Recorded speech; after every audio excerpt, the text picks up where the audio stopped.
Hey everyone, welcome back to the channel. If you're a parent or just looking for ways to motivate kids to stay on track, you might have heard of the Joon app.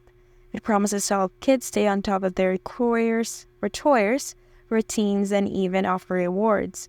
But does it really work? Or is it just another app that sounds too good to be true? Quick disclaimer, everything in this video is based on public research and personal opinion.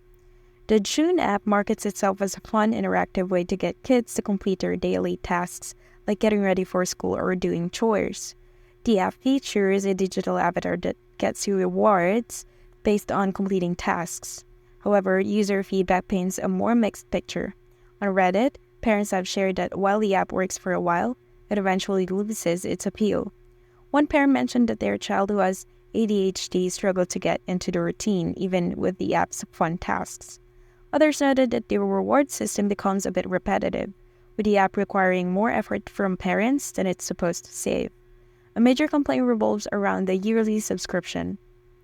Some users find it frustrating that there is no monthly option and the app doesn't live up to its promises after the initial excitement wears off. Many also reported that the motivation from the app, like the digital avatar getting hungry or starving, just doesn't have the same effect after a while. So, is Joon worth it? Well, it seems like it might work initially for some families, but the long-term effectiveness is questionable. The idea of using an avatar to reward kids sounds fun, but based on feedback, it seems like parent involvement is still very much needed.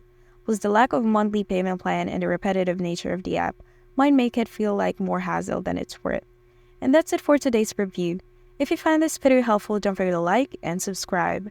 Thank you for watching, and I will see you in the next one.